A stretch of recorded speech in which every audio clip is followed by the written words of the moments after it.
Hey guys, welcome back to Hike Oregon. I'm currently on a hike, so I thought it was appropriate to do the question and answer video while I'm solo hiking. You guys really asked some awesome questions that I'm really excited to answer. So I apologize if I'm not always looking into the camera. Like I said, I am hiking, so I kind of gotta keep my eyes out for the trail and such. So let me start. So the first question is from Jim Wisconsin from YouTube. He is one of my viewers, and he asked a couple questions, but they're kind of all in one. So what's your background, where are you from, school, and career? Which I thought was the perfect question to start with, because then you kind of get to know me. So, I am originally from Germany. I was born in Germany, and we moved to Eugene, Oregon when I was 6. I just turned 6. So I've been in the US for a long time, but all my family, except for my brother and sister and my mom and stepdad, they're still in Eugene, but everyone else is in Germany. So definitely have relatives over there, and I go visit and stuff. So yeah, so I am from Germany. As far as like career and school, I went to school for audio engineering, which is like, if you don't know what that is, it's like a recording studio type thing.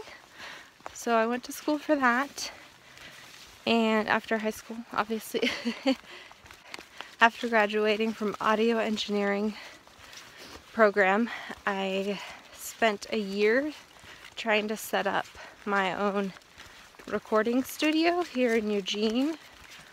I had a business plan, and I had the funding and the equipment and everything. Even had a business partner.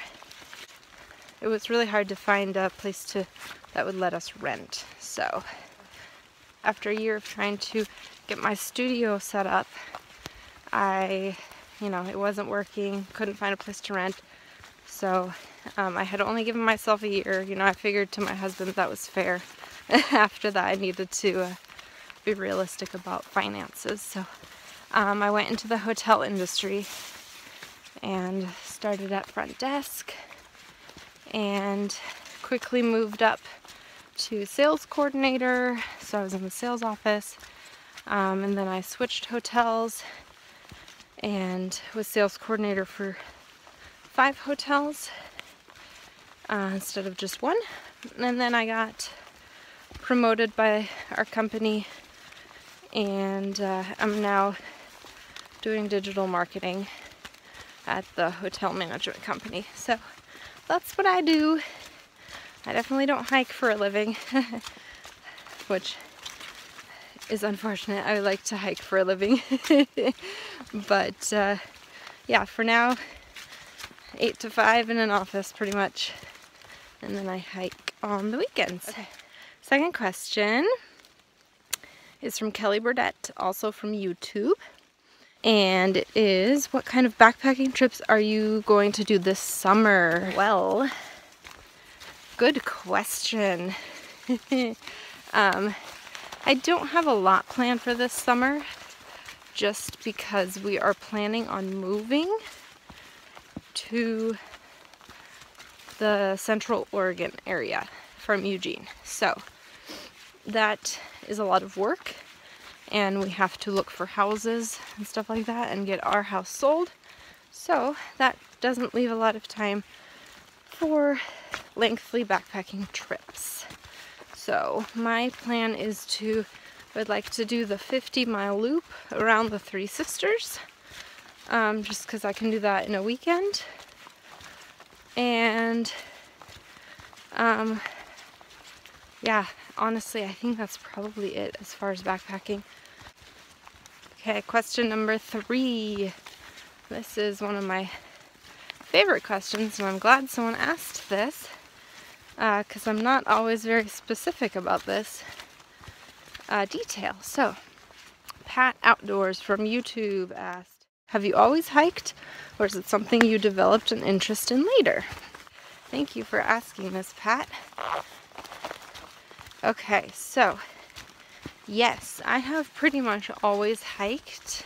So my dad has taken me out hiking pretty much since I was a small child, especially once we moved to Oregon, and I hiked South Sister at the age of 6 or 7, and from there, so my dad always really, has liked the outdoors, and he works really hard, and so in the summers he would tend to take a month or so off of work and just relax and go on a vacation. So that is when we did the majority of our backpacking trips. So we've gone backpacking in the Alps, we've gone backpacking in Italy, gone backpacking in Alaska, Greece, let's see, where else? We did part of the Appalachian Trail, and yeah, so every year we would do, a lengthy backpacking trip, which was always really nice. So I always enjoyed that. I think it was like junior year or so.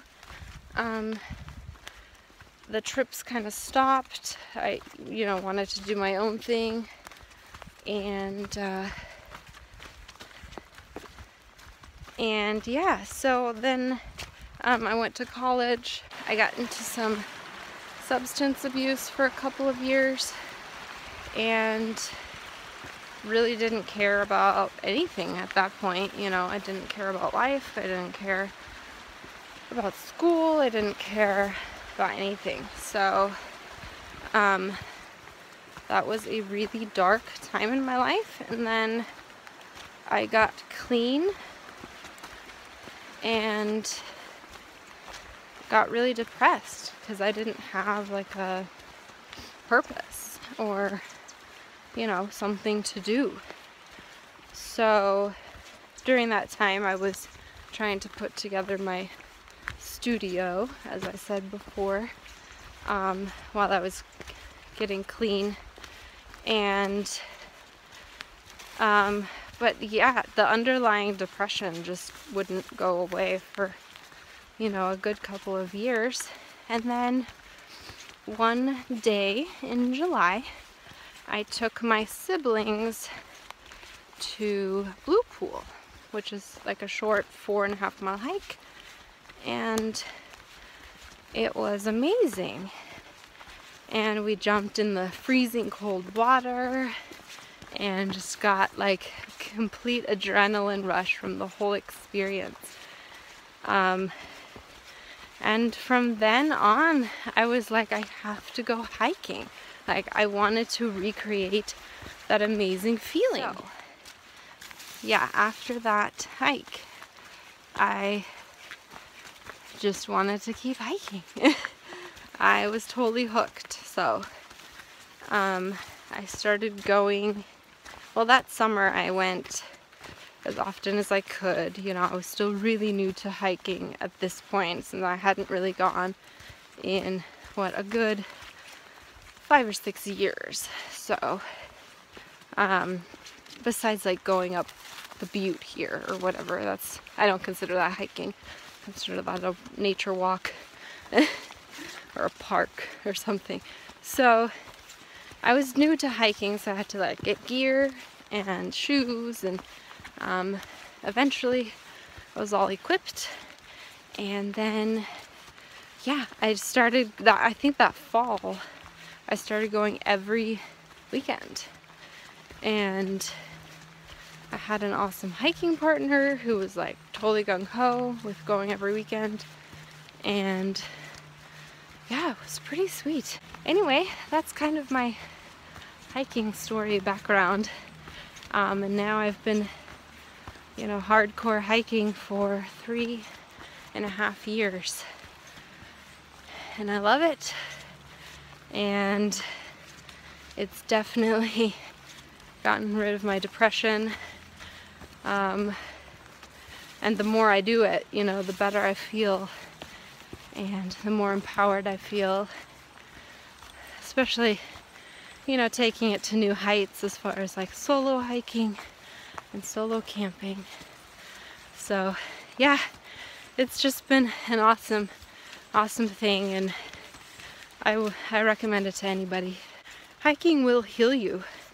Like, it just, Mother Nature and being out here, it just heals you. I don't know, there's some sort of like magic in the woods. And it's really special. Next question is from Andy White from Facebook. And he asked, what are some of your favorite meals from Outdoor Herbivore? Well, Andy, I have not tried a lot of, well, I've tried a fair amount, but they have such a huge selection. And I need to try more, but the story with Outdoor Herbivore is my dad, for the Pacific Crest Trail hike that we did this summer, he bought some meals from them because they have gluten-free and gluten-free and vegetarian options. He bought some meals from them and didn't use them all, so gave the rest to me. And yeah, so I've been eating them over time on my day hikes, especially in the summer when I need like a real meal because I'm doing longer hikes. And so far, my favorite, because I haven't tried any of the other like non-gluten-free ones, but so far, my favorite meals have been like their sweeter breakfast meals. So, like apple chia, and what was the other chia one? There's a bunch of chia ones that are really, really, really good. And yeah, those have been my favorite. Yeah. Hope that answers your question. I was gonna do a separate video on Outdoor Herbivore at some point also, so stay tuned. Okay, now we have a couple questions from Shannon Simpkin from YouTube.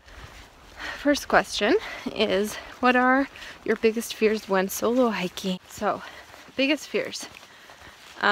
Number one biggest fear is encountering crazy people on the trail or at the trailhead. Second biggest fear is probably cougars.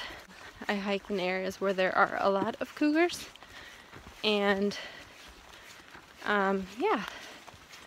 And Shannon mentioned something about like getting injured and stuff on the trail. That's probably my third biggest fear.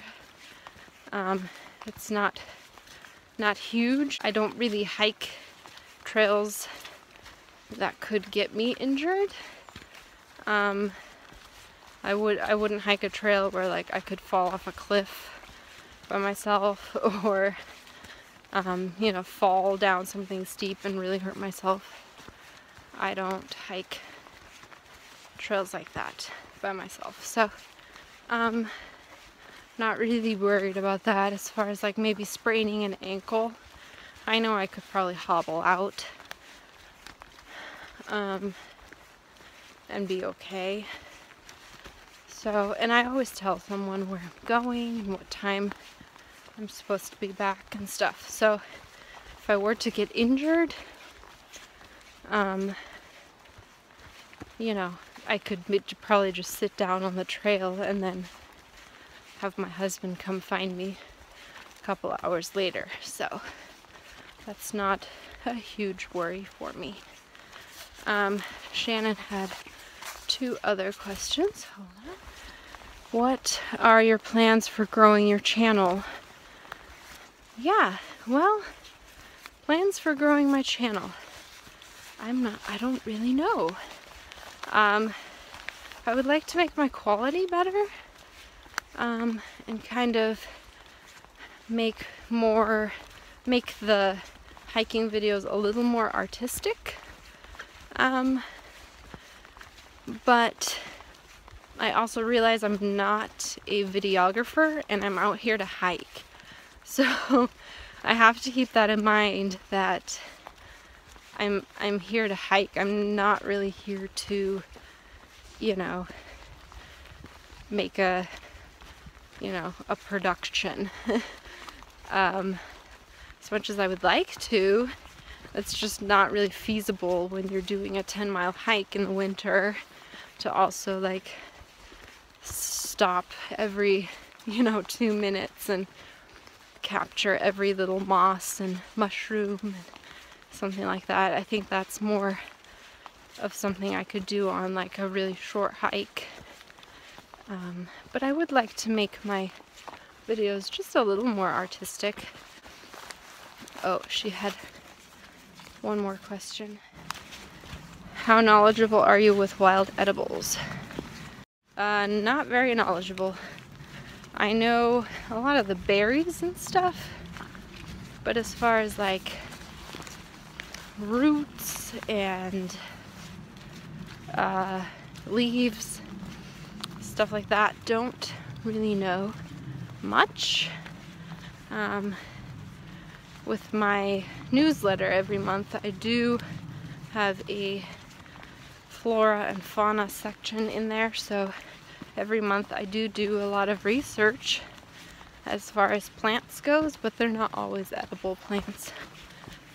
So yeah, I would love to take a class or something. I think that would be very beneficial.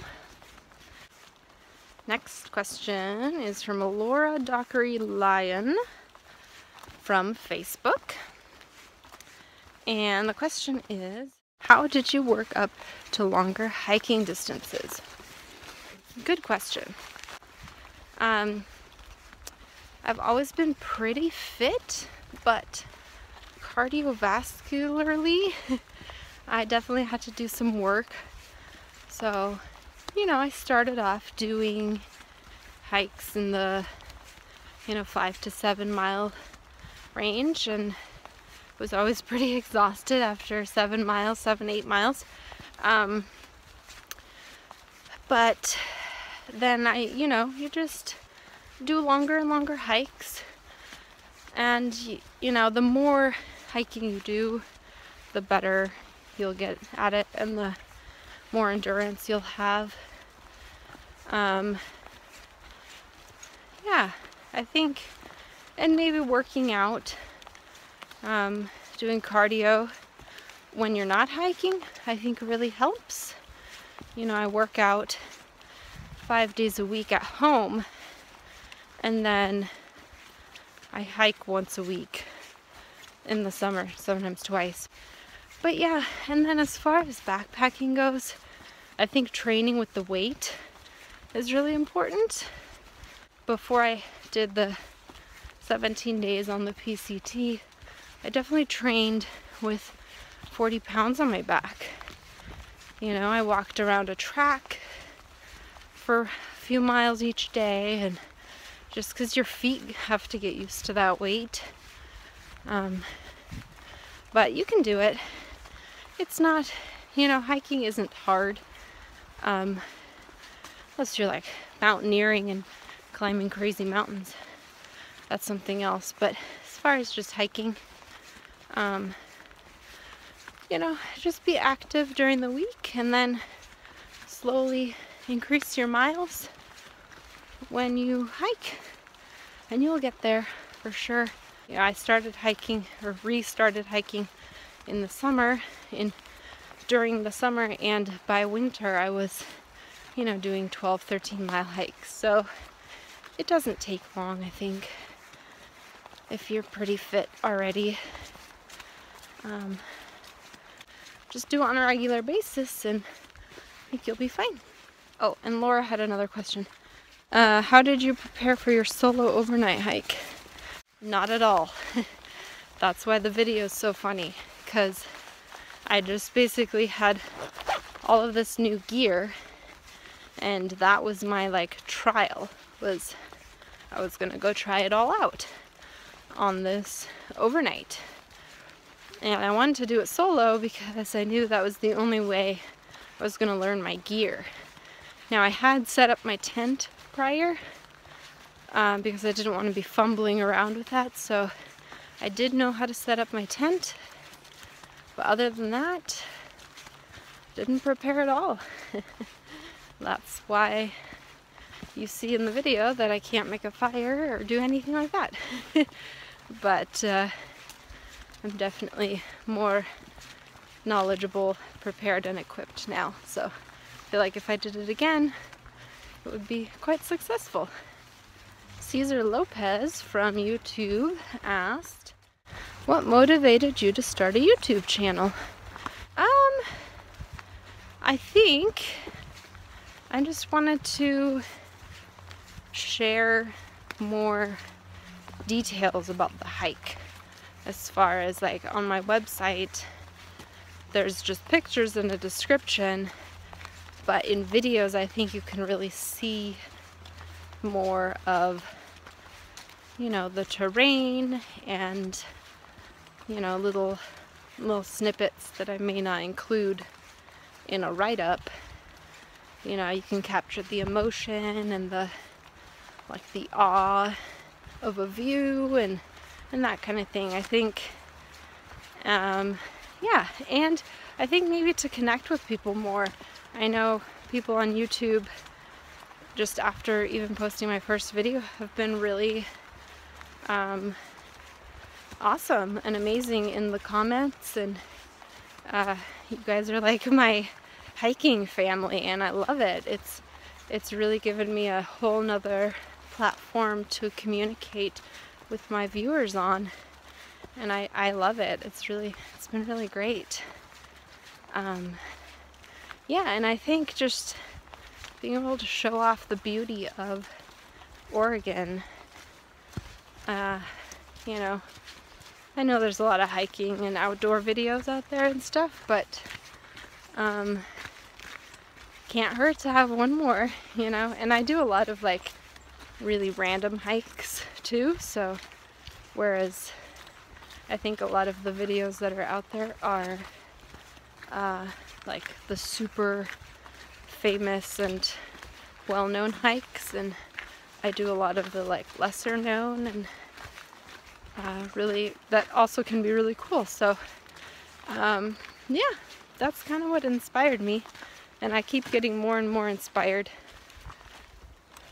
to do more and more videos as, you know, my channel grows, and I just love interacting with you guys. It's really fun. Oh, Caesar had 3 questions, sorry. Next question from him is, why do you like hiking and the outdoors? Well, I think I explained that in one of my previous questions about battling depression and that kind of thing. But I think what keeps me going to the outdoors is just I don't know. I like the solitude it offers, and just the beauty. Like, you really get back to like simple beauty, which I love for photography, and I think it's that simpleness of the beauty that just keeps you in awe. And yeah, it's hard to explain, but I think all of you know what I mean. And then Caesar's last question was, what are the best and worst parts of a hiking trip? I loved this question. It's very unique. Sorry, I'm going uphill, so I'm going to be panting a little bit. Now, I'm not sure what you meant by trip, so I can I can talk about day trips and then overnight trips. The best thing about a day hiking trip is that you just get to get out, and it's like a mini adventure on the weekend, and especially in the winter you kind of get cabin fever, and it's that release of endorphins that you get when you hike and you're outdoors, and it like revitalizes you, and it's just awesome. Especially in the winter, that is one of the best things about hiking in the winter. The worst thing about a day hiking trip is, well, in the winter it's weather like this, where within an hour you're pretty much soaked to the bone and you're kind of cold. I mean, unless you're going uphill, you're probably going to be cold. Yeah, it can be kind of miserable, but you know, if you love to get out, you gotta get out. And then in the summer, the worst thing about a day hiking trip is that you just want to stay out there, especially if you're going to the mountains. You're like driving 2 or 3 hours. You do like an epic 12-mile hike. You just want to stay at that lake. You don't want to turn around and go back home. That's like the last thing you want to do. You just want to camp at that lake. So that's one of the worst things. The best part of a hiking overnight trip is the stars. When you're backpacking and it's a clear night out, oh my goodness, the stars are just epic, just so amazing. I never even knew they could be that amazing.